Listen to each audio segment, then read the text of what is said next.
The economic potential of artificial intelligence has helped fuel record profits in big tech and lift the stock market to new highs.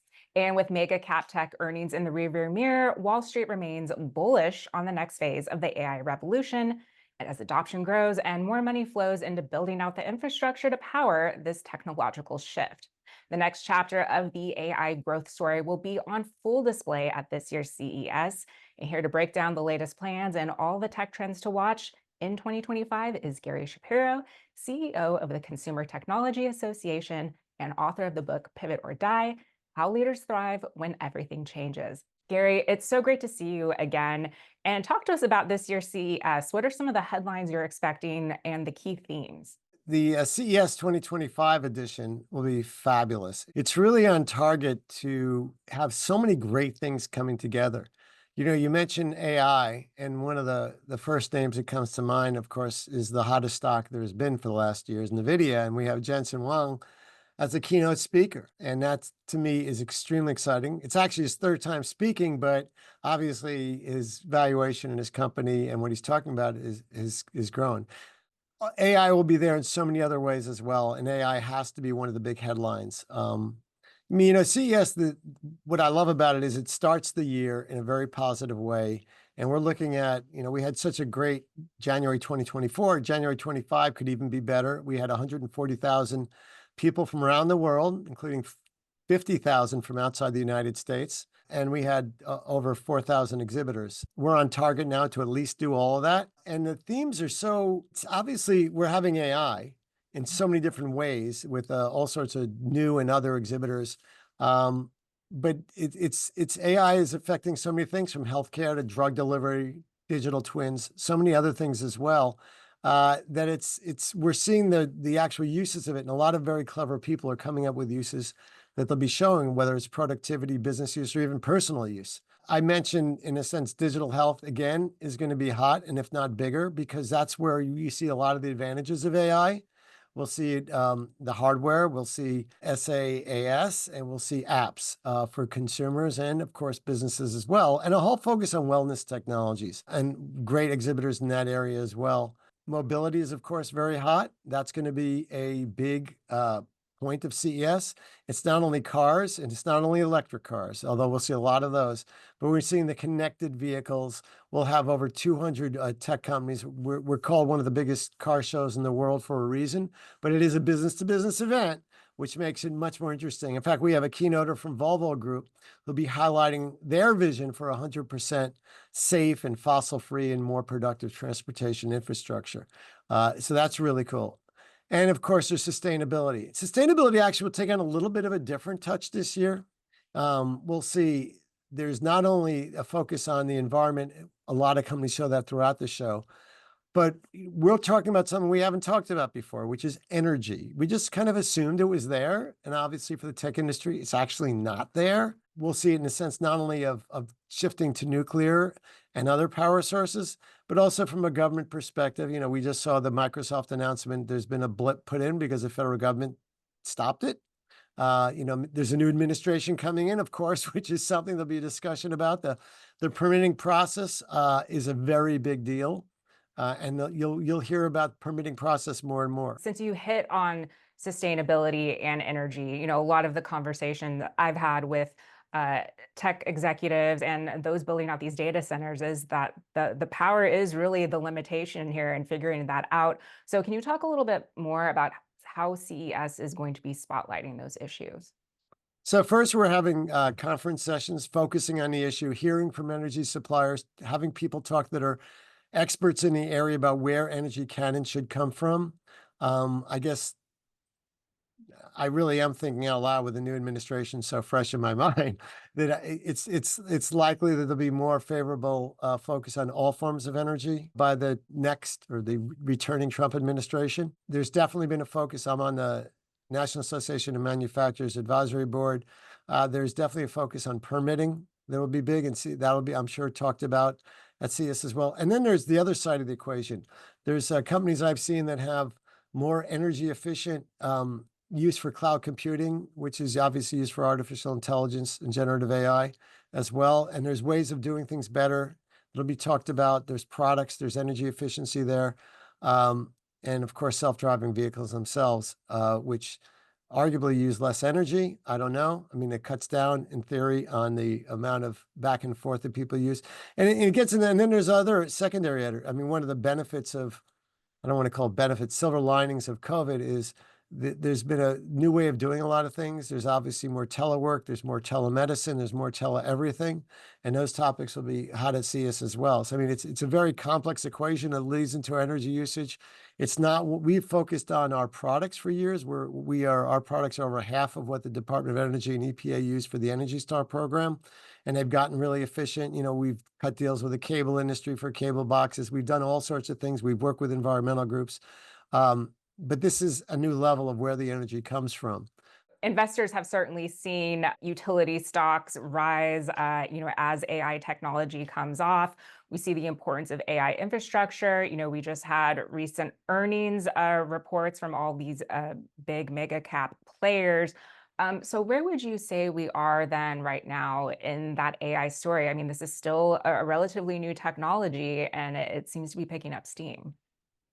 Well, yeah, I mean, this is still new. This is like the third year of the internet. But when I say generative AI, obviously AI has been around for a while. It's flying our planes. It's doing a lot of great things for us. But generative AI is, broad scale usage. The new platforms are coming. They're competing with each other, but they do use a lot of energy. So where we are in the journey is still at the beginning. I'd say it's 2.0, like in the web creation when you had these beginning websites. The issue really will become, some of it may become ethical, and I'm sure this will be discussed as well at CES. And is using generative AI to discover cures for major disease? Is it of equal importance with watching pet videos? For example, creating your own compilation of your pet videos. So it can do so many things for people and for productivity. I think it's anti-inflationary as well, because it definitely is improving productivity. There is absolutely no question about it. Every time we talk about it that way, though, I mean, there's the other side now is that let's stop it all and preserve jobs and do things because we're worried about it. So there's reactions which occur, and these policy discussions are super important. And they occur at CES, where we gather the world for the discussions about innovation. And we gather so many investors from around the world as well that come, whether it's the startup area, Eureka Park, the early stage people and the VCs, to the big institutional funds. We see them there as well. It's a mega fest for investment with over 4,000 exhibitors. There's quite an opportunity, and literally over 1,000 different speakers. There's an opportunity to get investment ideas to make a difference in energy usage, generative AI, mobility, healthcare. These are all big issues with rapid growth, rapid investment, huge returns that are benefiting humanity. Now, as you mentioned, a lot of discussions to be had there. And as you said, we have a new, or I guess, return of the Trump administration coming. And what would you say then this means for the tech sector and for AI? And what sort of policies or regulations are you hoping will be embraced to keep this innovation going? You know, we've worked with the prior Trump administration in a very, very positive way. And the fact is that the Trump administration did a great job on technology and innovation. They continued a lot of the focus of the Obama administration on self-driving, on artificial intelligence. And they were actually very supportive of a strong economic environment in the United States. And making positive shifts in ways which help workers. For example, their focus that we work with on white collar apprenticeships and worker training and things that are really important in making a difference for all people and businesses in the country.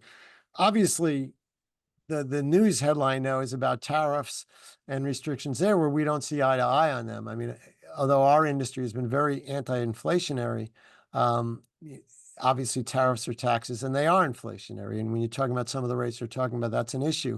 We hope that they'll approach that, and even immigration, especially high-skilled immigration, in a priority type of approach. Is, for example, with that, you could talk about national security first.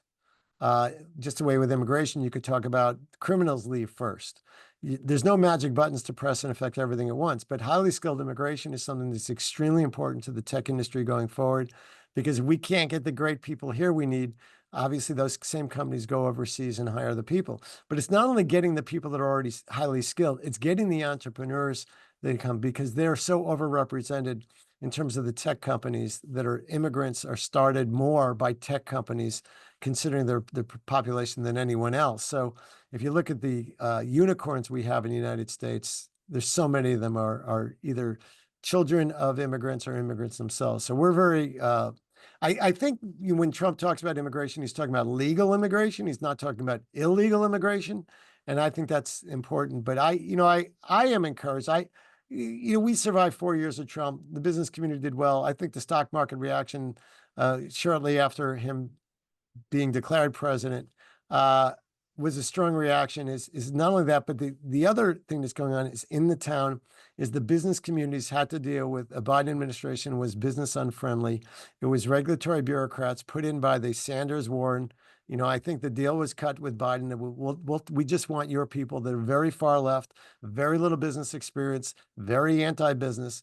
And I think we are shifting from that, thank God, because it's been the Federal Trade Commission, it's been the Security and Exchange Commission. It's been other areas where business is bad and it's death by 1,000 cuts, as the business community says in Washington. And we're part of the business community. There's a question of the tech industry and the business community. The business community now is breathing a big sigh of relief. We haven't been beloved in the Biden administration and even in the Trump administration before that. But I think Trump, in my view, has been a pragmatist. He wants what's best for our economy and our country, and that's how we'll act. Will we agree with him all the time? Absolutely not. But I feel that there'll be an open door there to at least have discussions. He's a very, very good listener, and he wants to get things done in a very positive way. And I want to talk about your book, Pivot or Die, because I think an important part of this conversation around AI technology, it's really illustrating the importance of being able to adapt and being able to pivot. So, what lessons can you share from your vantage point in the industry? Well, the book covers 4 business type of pivots: a startup pivot, success pivot, a failure pivot. I mean, the book really starts with the COVID pivot, if you will, which was the forced pivot. That's the 4th one. Well, you don't have a choice. You have to pivot. The Washington community today is like that. We have a forced pivot going on, and we have to think clearly and differently, and it's fresh, but we know we have to change. And it's, our organization and many others, we're not Republicans and we're not Democrats. We focus on innovation. That's our goal, is to make the world better through innovation. And the business community has to be able to do that. The United States is in a position to do that better than anyone else. But it's not just a God-given thing that we're always going to do. We're making big mistakes. We're making mistakes on highly skilled immigration. We're making mistakes on our debt and deficit. And we're making mistakes in over-regulating. Europe, they thrive on regulation. That's their export. They don't have that innovation that we have. They don't have the unicorns, and it's different. So what I talk about is how you make the decisions to pivot. I also talk about how startups are in a great position to pivot because they don't have the bureaucracies of big companies and the chains of command and all that. And that's why I think it's been so devastating with the FTC. They've blocked the acquisitions, which are very important for big companies to thrive and survive, and smaller companies to be funded and to exit. So I feel great about the change from a business perspective in Washington. I think from a tech perspective change, I mean, with Elon Musk getting involved and others from Silicon Valley, thankfully, finally, we're not viewed as just Democrats and liberals from Silicon Valley. The tech community is much more diverse than that. It's just not Silicon Valley. It's a nation. My members are all over the country, and they have different views. They're liberal, they're conservative, they're Republican, they're Democrat, they're libertarian. And they're united, though, by a focus on doing what's best in innovation so that they could thrive and the country could thrive and the human race could thrive from all these great things. Because this is the most exciting time in history, is right now, where we have artificial intelligence and we have changes in healthcare. And we have all these things going on in mobility. And it's a great time to be an entrepreneur, an innovator, and an investor. And I think the stock market's reflecting that. And I think, with this administration, with this Congress, as long as they don't make the mistakes that every one party control makes, is sometimes they go to the extreme of their most extreme members because they need all the votes. And then they do things that no one can object to because they're all the same party. So, I've always felt a little difference, a close house, which may produce that. People quit, they die, things change. The house it's happened. Control change midway, and all of a sudden you have to change. But right now, they're in a position to get past and do really good things really quickly that they want to do. Some of them we view as harmful, like tariffs.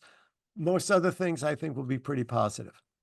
All right, Gary. Well, thank you so much for your insights today. We really appreciate it. Thank you for taking the time to talk to me.